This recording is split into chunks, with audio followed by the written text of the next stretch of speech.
Okay, so you're ready to like really dive into personal finance, Yeah. but not get totally lost in the weeds, right? Right. Well, today we're doing a deep dive into 10 key recommendations for improving your financial literacy. Absolutely. And the goal here is to help you figure out like what really matters. Yeah. So you can take some concrete steps towards, a more secure financial future. It's all about taking control, right? Yeah, for sure. So let's jump right in. Sounds good. The first point the source really emphasizes is that it's never too late Yeah. to boost your financial knowledge. Never too late to start. Yeah, and it throws out a lot of different areas like investing, estate planning, Social Security credit cards, Yeah, it's a lot. credit scores, saving, real estate insurance, retirement taxes. I mean, it's a huge range. It really is. So where do you even begin with something so broad? Well, I think the key is to sort of find an entry point that resonates with you. Okay. So if you're interested in like how the stock market works, is start there. Okay. If you're more concerned about, like saving for a down payment on a house, Yeah. focus on that. Okay. Building some initial knowledge in an area that you actually care about. Yeah. That's what creates the momentum to keep learning. That makes total sense. Yeah.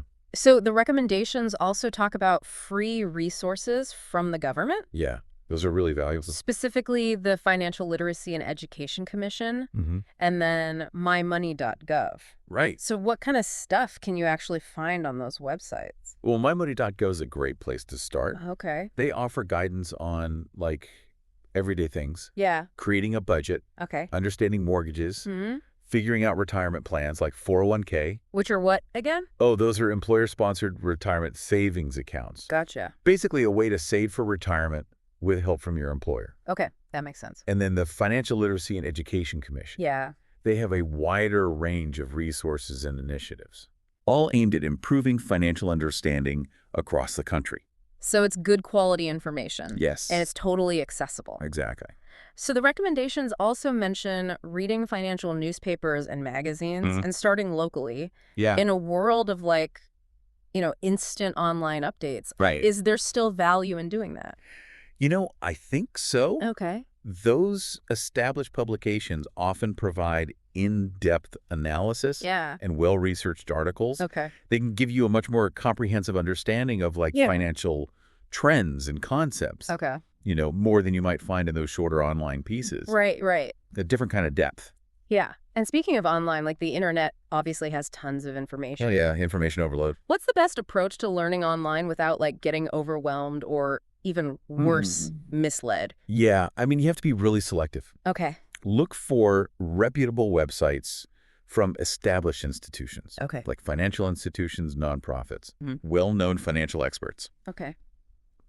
And be wary of anything that promises like unrealistic returns. Gotcha. Or pressures you to do something immediately. Right. If it sounds too good to be true, Yeah. it probably is. Okay. Good advice. Always good to be skeptical. The source also suggests formal financial education courses. Yeah, those can be great. So who might actually benefit from something like that? Well, anyone who wants a really solid foundation. Okay. These courses are often found at community colleges or nonprofits, Okay. and they usually cover things like budgeting, Right. the basics of investing, Like what? like understanding stocks, which represent ownership in a company, versus bonds, which are more like loans. Okay. And of course, retirement planning. They Good. cover it all in a really structured way. So you're not just like piecing things together. Exactly. It's a more systematic approach. Yeah, that makes sense. Yeah. What about getting personalized advice, though? Oh, that's important too. The recommendations talk about seeking professional guidance from financial advisors. What should you look for in someone like that? Well, the most important thing is to check their credentials Okay. and understand how they get paid. Okay. A trustworthy advisor should be a fiduciary. Okay, what does that mean? It means they are legally obligated to put your interests first. Oh, okay, that makes sense. So they're not just trying to sell you something. Yeah. They're actually working for you.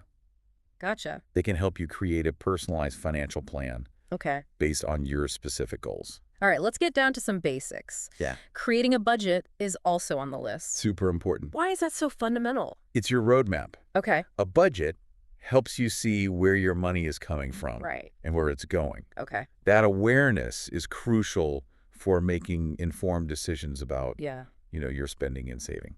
So it's not just about like restricting yourself. No, not at all. It's more about understanding. Exactly. Okay. It's about making conscious choices. Right. And then like regularly reviewing it and adjusting it. Yeah, you got to stay on track. Okay. Another crucial area is understanding and managing credit. Credit is so important. Why is your credit score such a big deal? It impacts almost every aspect of your financial life.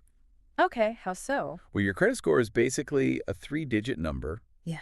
that reflects your creditworthiness. Okay. It's based on your payment history, the amount of debt you have, things like that. That's basically like how good you are at handling money. Right, exactly. Okay. And it affects the interest rates you'll get on loans, mortgages, car loans. Okay. It can even affect your insurance premiums.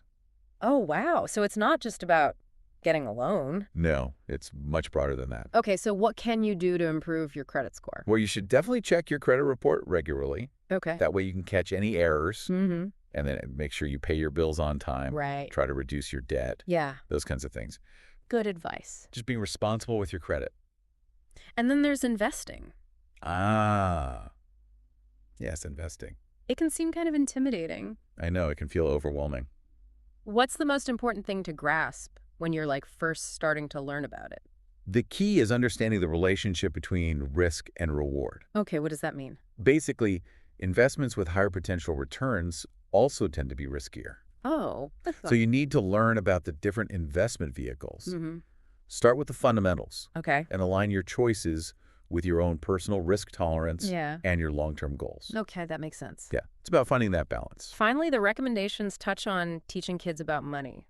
That's so important. What's the value in that? Well, starting early helps them develop healthy habits Right? and a solid understanding of money management. Okay. Simple things like giving an allowance or encouraging them to save Yeah. can really lay the groundwork for financial responsibility later on. So it's like giving them the tools they need Exactly. to succeed financially. Yeah. So it seems like enhancing your financial literacy, Mm-hmm. it's kind of an ongoing journey. It really is. It's not like a one-time thing. No, it's a continuous process of learning and adapting. And on that journey, Mm-hmm. I want you to think about this.